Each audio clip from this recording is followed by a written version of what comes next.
Hello guys and welcome back to another video. It's summer, it's just been festival season. Reading Festival was I think last weekend and I was going to go, but then the lineup got announced and it's got my two least favourite bands on it. There was the 1975, Imagine Dragons, Billie Eilish is okay.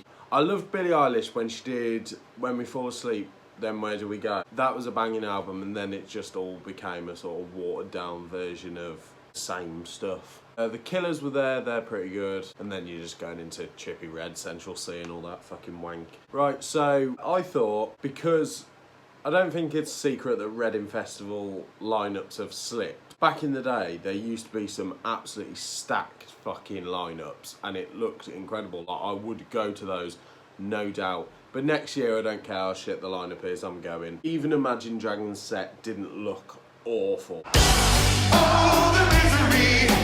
Everybody wants to be my enemy. But today's video, I've created my dream lineup for Reading Festival because I really do want to go to Reading. I've gone for artists that are alive and still touring because if I'm going like my dream festival of like all time, then all these artists are going to be headliners, so it just really wouldn't make sense.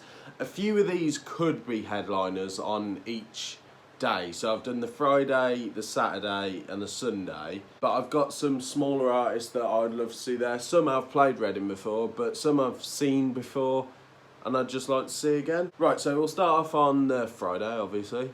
First set of the day is Easy Life. Now, I saw Easy Life in Birmingham and they're really good. And I know they've played Reading a couple of times and their sets look alright, but it's just a bit of a chilled one to get the day going. You're out there, it's hot, you're having a few drinks, you just want a bit of chill music. Easy Life's pretty good for that. And then I've also got a fair bit of energy, so it's a good mix. Next we got Ian Dior. Now this is probably the most surprising person I've ever seen. He was supporting Machine Gun Kelly. And he came on and I was just like, it's just gonna be a generic rapper. And don't get me wrong, there was some songs where it was definitely like that, but he had so much energy, like he was fantastic. Go and watch that video if you haven't already. Let's get the energy up! Let's go! 1, 2, 3! He was a lot better than I expected him to be. Right, the next one will be a surprise for a few people. There's someone that I am going to see and someone that my girlfriend absolutely adores. We've got Noah Kahan. Again, these past two artists have been quite chilled out, enjoyable listens. And he's just got that driving drum, bit of hype to it, and he's a very good singer. We don't just want people who's got energy, we want people who've got like nice voices, get you that nice festival swaying feel. Nice. Next we've got someone again who I've already seen. We've got Neck Deep. When I first saw them, apart from when they did their song Low Life, I was not that fussed. And then I saw them again in London for the songs that I remember enjoying. And they're really, really good. And ever since I've listened to them a bit more, don't get me wrong, they're not one of my favourite acts, they're not in my favourite bands. They were quality. And I think at a festival when they've got, same sort of thing that when we saw them at Youngblood, like it's a 45-minute set, they just go balls to the wall, get the energy up. They were fantastic for that. One of the best support acts I've ever seen. Right, and now we've got the act just before the headliner. Yeah, sorry, I didn't say at the beginning, I've done 6 for each day. Now we're at the act just before the headliner. This won't surprise anyone who's watched my videos before. We've got Youngblood.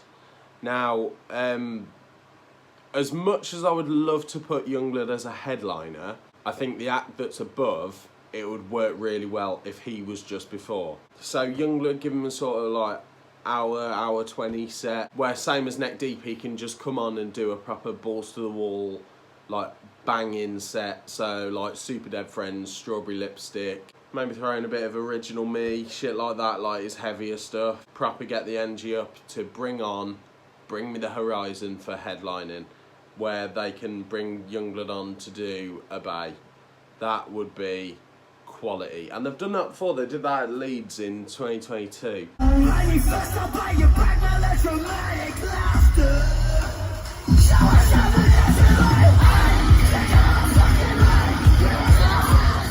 As much as it wouldn't be anything new, that'd be something that I would really like to fucking see. So that's the Friday, and I personally think that is a very fucking good Friday. And the Saturday is where it's not for the faint-hearted. Right, so first off, we've got 44 Phantom, who is one of my favourite up-and-coming artists. Saw him when he was supporting Machine Gun Kelly, and he had a tiny set, and it was before he put out a lot of his new music, because it was like a week, 2 weeks after his song with MGK came out, and he played Hurricane before it was out, and now it's like, it's one of my favourite songs. So I'd love to see him do his first Reading on main stage, even though I think he'd be on the introducing stage. I would love to see him main stage, getting everyone prepared. Next, we've got a Day to Remember. Now, these guys, their music is quality. Probably the best that pop punk is gonna get. I'd be in the crowd. I hate this town, it's so washed up. And now we're leading on to a legendary band. Not one of my favourites, but I've got nostalgia for it because it was something I was brought up on, and they do look like they do a quality show. So we've got The Cure. I think this leads up quite well because 44 Phantom's not particularly intense. Day to Remember is a little bit more intense, but again, nothing major. The Cure's not intense really. They've got good instrumentals, but they're not like harsh vocals or anything. So this is sort of like the last bit of soft, because we're going into Bad Omens. Now I was debating to put Bad Omens where Youngblood's spot was, because they're supporting Bring the Horizon on their tour, which I'm going to and I can't fucking wait. And their styles are quite similar, so I was debating to put them there, but no, I'll see them do a bass, so deal with it. And Bad Omens, it's the mix. They've got beautiful singing, but if the guy can fucking scream, Bad Omens are proper on the come up. Okay, now we're going for another legendary act. Now I've put this act on for one specific reason. As much as I think it prepares you for the headliner, we've got Limp Bizkit, and all I'm saying is I want to be at a festival singing break stuff. I want it to be a nice sunny day, everyone's hot, sweaty, pissed off, just letting loose. You're in that mosh pit saying that you want to break someone's fucking face tonight.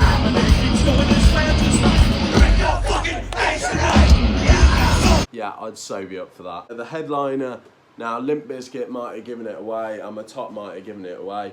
The headliner for the Saturday night is Slipknot. Slipknot is the act that is top of my list to see. Me and Luke are going to see Corey Taylor, which is incredible.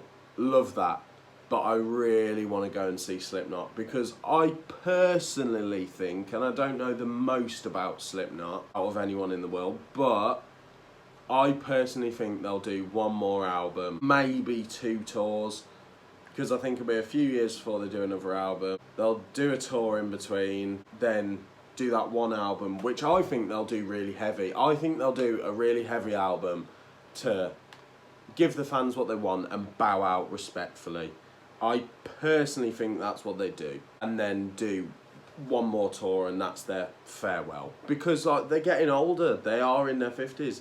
Weird 50-year-olds on a fucking stage, am I right? But yeah, Slipknot, absolutely quality, legendary performers, and I'd absolutely love to go and see them. Right, now we're getting into the Sunday. This one's a bit of a more chilled out day because you've had the incredible Saturday that you're never going to forget, and the Friday had some pretty intense acts as well. First off, we're starting with someone who I'd just love to see at Reading because I think he's quality. We've got KSI. He's got some banging tunes, like imagine like Not Over Yet at a festival, Patience with Youngblood. He could bring Youngblood out to do that. That would be amazing. Lighter, you know, he has got some class tunes, to be fair to him.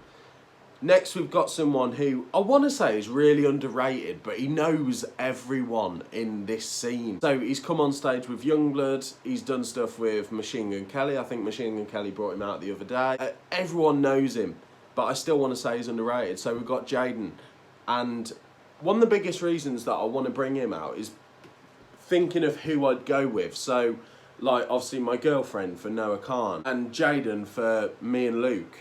Like, Luke adores him. I think he's alright. I think he's good. He looks good live. When he did I Think I'm Okay with Youngblood, it was quality.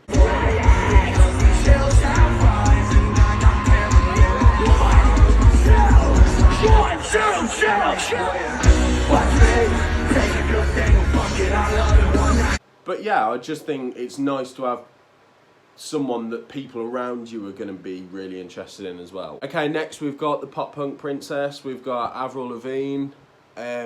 She's someone who I really want to see, but it's not like the be all and end all of people who I've got to see. But I just thought I'd put her on this because she is a legend, so she's a bit higher up than Jaden and KSI. Next we've got someone who definitely would be headlining, but I have got two headline-worthy acts above him. I've got Blur.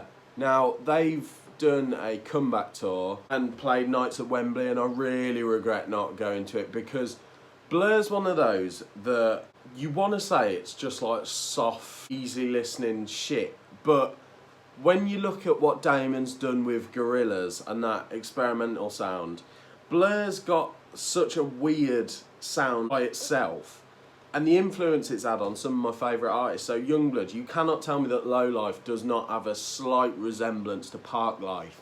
Charity by Youngblood, that is Blur meets Oasis. Like, there's just so much influence from Blur, and they've got some bangers, fucking Country House, Parklife, Boys and Girls. They've got some absolute bangers that would be perfect for a festival. Okay, next is an artist that I saw quite recently, and he's completely headline worthy, but I've got this Elasta act that would end this festival perfectly. Right, so I've got Post Malone as the pre-headliner.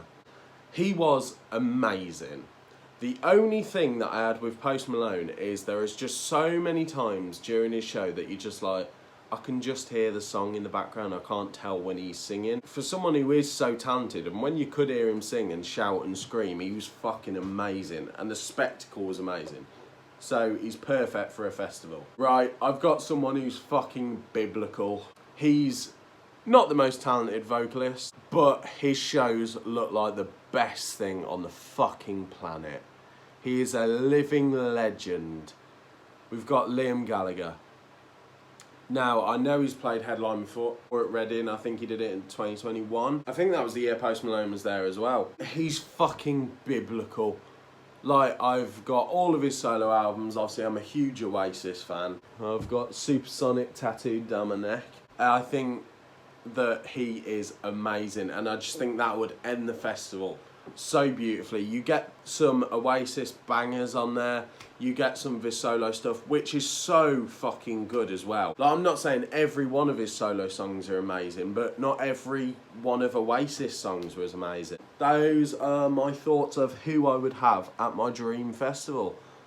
Do I think that we would ever get a festival lineup that good?